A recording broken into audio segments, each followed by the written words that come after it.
Getting rejected sucks. I know that you spent so much time, so much energy, so much work pouring into your whole application and your whole journey throughout high school, really. I first want to acknowledge how hard you have worked and that all of those things that you did to put your best foot forward are so admirable. And they have probably given you so many life lessons and skills, and those experiences will pay off in ways you can't even imagine right now. Like, college rejection aside, those things that you did speaks so much to who you are as a person and your abilities and your skills and your mindset and your initiative and dedication. You have amazing qualities, and don't let a college rejection take that away from you, okay? A rejection from a top school like Stanford does not mean that you are not worthy, does not mean that you are not good enough, okay? There are a lot of reasons that could have contributed to your Stanford rejection, and we'll be getting into that today. But the first thing that I really want to emphasize here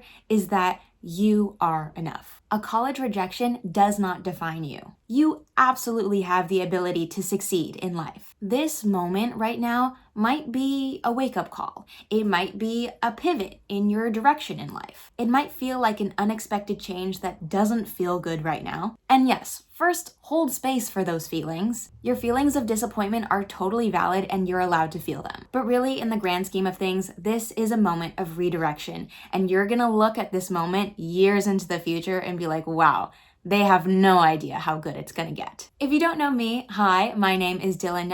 I'm a college admissions coach, and I recently graduated from Stanford University. I teach students like you the top strategy that it takes to get into a top school, but more specifically, how to create an application that not only stands out to these colleges, but that are authentic to you and tell your truest story in the way that feels right. I don't believe in putting students into a box like other college consultants. I believe it's all about conveying your truest values, experiences, and potential in a way that is designed to attract and stand out to these top schools. So, in this video, we're going to be talking about why you might have gotten rejected from Stanford. The purpose of this video is not to make you feel worse than you already feel. The purpose of this video is to help you understand that confusion that you might feel right now so that you can learn new lessons and then take these very important lessons and apply them to your future applications. I am making this video specifically after the early decision results came out because now a lot of students are thinking, oh, well, I need to pivot my strategy. This clearly did not work. I need to make sure that the rest of my essays, the rest of my applications to my regular decision schools are crafted in a way that are authentic and that are gonna get accepted. So if you're sitting here like, oh my God, what am I gonna do for the rest of my regular decision applications? How can I salvage these applications, or am I just cooked? This video is for you and it's gonna really help you out. So I recently talked with a student who was in your same boat. She recently got rejected from Stanford Restrictive Early Action, and now she has no idea why, but is wondering what she can do to improve her chances for regular decision. Now, this student is someone who had very high grades, high scores, did a lot of very impressive extracurriculars. We actually see this a lot, right? Like, people applying to these top universities will have all of these amazing things on their resume. They've done research, or they've started a nonprofit, or they've been the leader of many clubs. They've helped out in their community. They've made some pretty big impact in an area that they care a lot about. Those are all great things, and those are all things that colleges do want to see on your application. The key here is making sure that your college essays actually reflect all of the greatness that you are. So if you're looking at your extracurriculars, you're looking at all the things on your profile, and you're wondering, well, what the heck? Does this mean I'm not enough? No.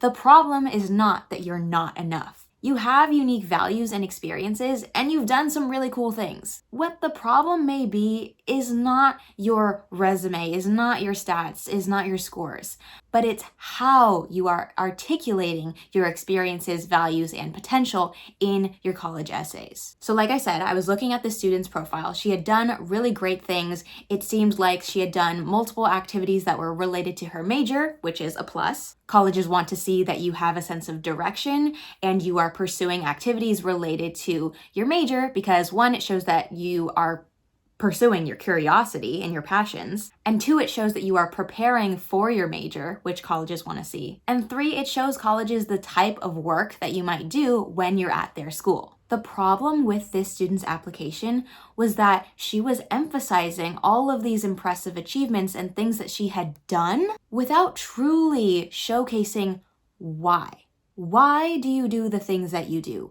Why do you care about this? Why are you doing this in the first place? The answers to those questions, those big why questions, show us who you are as a person. It shows us your values and your beliefs, your perspectives, and that unique voice is what colleges want to hear. Because when I read her essay, I was like, wow, okay, you've done a lot of cool things, but who are you? What do you actually want the admissions officers to take away from your essay? When college admissions officers read your essay, what do they come out of it feeling or knowing about who you are? This leads me to my next most important point. You need a theme. When I say a theme, I don't necessarily mean one theme for your entire application that everything centers around. I do think it is good to have an overarching application theme, but I want to avoid that rhetoric a little bit because I don't want it to make it seem like everything needs to be about the same thing, like all your activities, all your essays are centered around the same topic, because that's not what we're trying to do. So for the application as a whole, I would instead frame it as making connections between your experiences and your values and how one informs the other, and making those connections very, very clear in your essays. So when I say theme, I mean every essay you write needs to have its own theme. That theme needs to be very clearly defined before you even start writing the essay. The theme of your essay is the main lesson, the main takeaway, the main values that the colleges will learn about you from reading this essay. And by defining a theme for your essay, you are saying, this is the quality that I want to get across in this essay. So then when you write the essay, you're not getting lost in all of the storytelling details, all the things you did. Yeah, you helped out with your club. Yeah, you raised this amount of money. Instead, your words and your phrasing are much more grounded in that story you're trying to tell, in getting those values and those lessons across. A common mistake I see students make is that they don't focus on the emotional journey that they're telling throughout their college essay. Yes, there's the whole journey of all the things that you did step by step, but what is the emotional journey of that? When I work with my students and in my college essay course, I teach about the internal versus the external. The external is all the things that you did, right? Like I started a club, I talked with my mom, I went to the store. The internal is the more emotional part. It's where you actually showcase your thoughts, your feelings. This is the reflection part of it. And a lot of students are missing this reflection, or they might not be missing it, but they're just telling a very cliche version of it, which I will also get into in a bit. Your essay needs to simultaneously tell the internal and external story at the same time, woven together. So we're being driven by this theme, this main lesson that you're gonna learn or have achieved by the end, but you take us through that story, not just in terms of what happened to you or what you did, but what you're thinking and feeling along the way. And that's gonna show colleges how your perspectives are forming, how your beliefs are forming, how your opinions are forming, and those opinions, beliefs, values are going to shape your identity, are going to shape who you are, and that identity of who you are is what you want to get across to colleges. Because otherwise, you're going to look like every other student. Because think about, what are other students doing? What are other students writing about? What are other students going through? You don't want to tell that same story. Yeah, you probably have very similar experiences. You've probably learned some very similar lessons. That is normal because you're a human being. Human beings go through very similar lessons, journeys, life experiences. So the strategy here to write a really good and authentic college essay is knowing how to write about it. It's how you build this storyline, how you outline the whole story from start to finish before you even draft the essay. You need to outline the entire storyline from start to finish before you even draft the essay. This is going to ensure that it is grounded in your theme, that it is cohesive, that the essay doesn't just go all over the place and change themes by the end. I see that happen all the time, by the way. Crafting a really good college essay is an art, and this is why it is so important to do this work before you just jump into writing about whatever you think you should write. That takes me to my next point.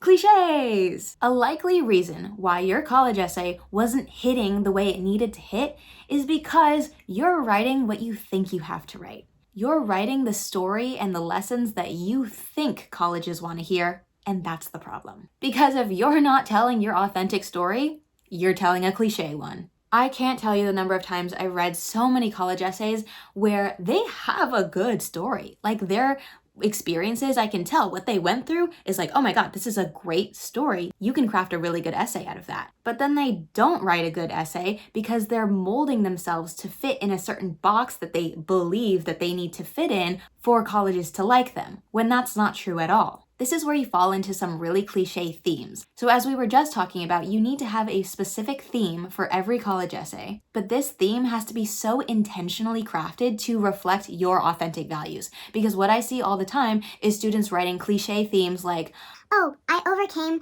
shyness. I overcame my fear of public speaking. I was shy, and then I wasn't anymore, and I could talk to people. Or, I had to move all the time in my childhood, and so no place felt like home for me, and that's how I developed multiculturalism. which, by the way, is a theme you could totally write about, and I've seen students do it in a way that is great, but you have to make it unique to you and really pull out the specifics and give your very specific and unique perspectives when it relates to those themes. Another one that I always see is, I went through this really hard challenge, and now I developed resilience. which is another really good theme that you can absolutely write about. It's just about how you're writing about it. Because if you're just saying like, And then I was stronger, and then I had thicker skin.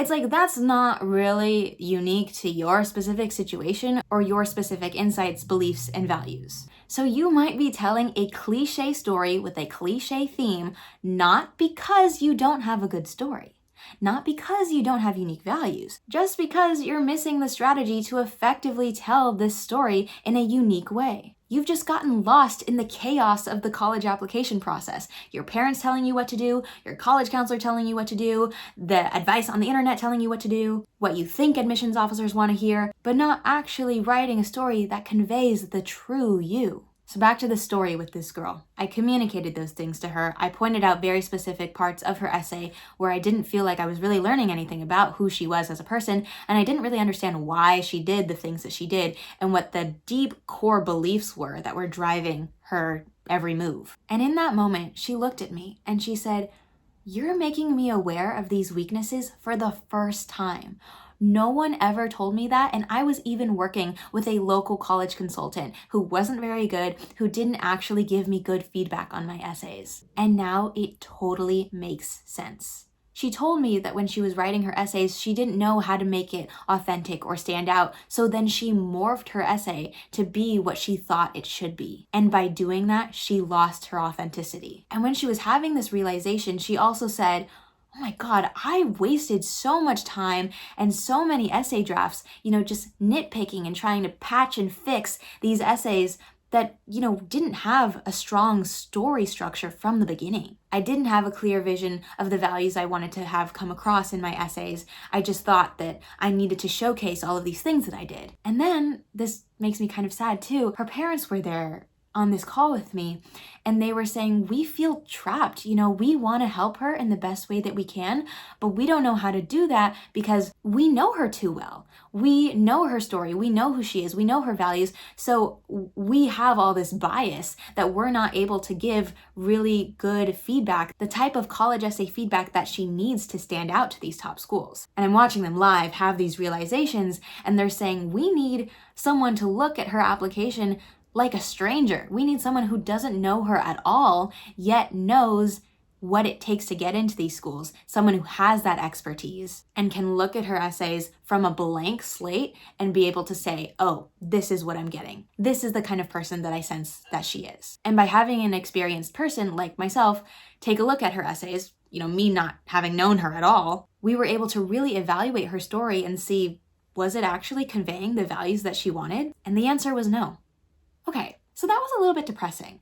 I want to end this on a positive note, so let's talk about the things that you can do to improve your chances of admission when it comes to your regular decision applications. The first thing I want you to do is audit your own profile. Take a look at it, take a look at your essays. Are they really conveying the values that you want, or are they just telling the story that you think you need to tell for admissions? Do each of your essays have a solid theme, and does the entire essay move towards telling that story to eventually convey that theme?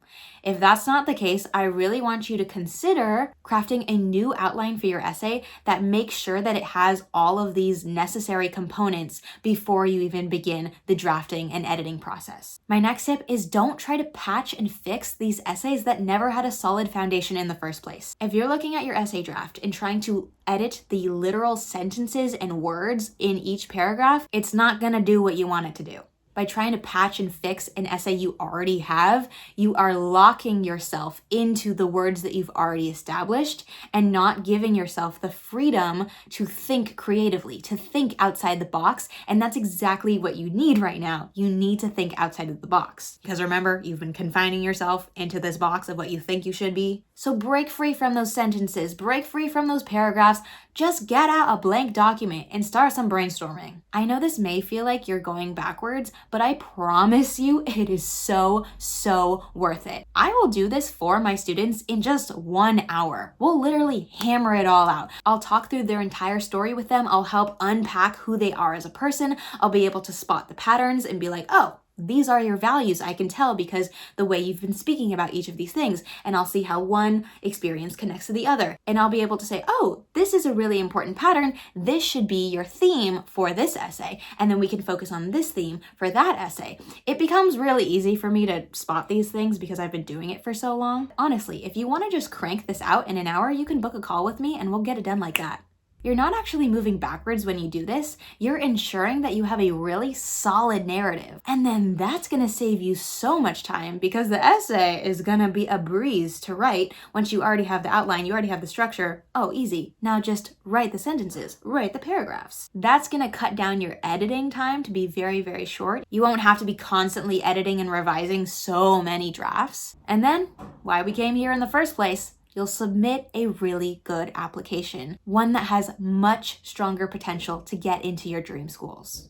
The application process is really just a game of strategy because you could have 2 students with the same exact resume and grades and scores, but if one of them actually used the strategy to carefully and intentionally articulate their values, experiences, and potential in their essays, they're gonna sound much more interesting than a student who just wrote what they thought they should write. That's why I put out free content like this on the internet and I coach my students one-on-one. It's because I want to give you those tools. I want to give you those strategies so that you can get into your dream schools because you have what it takes and I see your potential. Thank you so much for watching this video. I really hope you found it helpful. If you would like any sort of college application assistance, I offer one-on-one coaching and college essay editing. You can visit nextgenadmit.com to check out all of these things, and we have lots of free resources as well.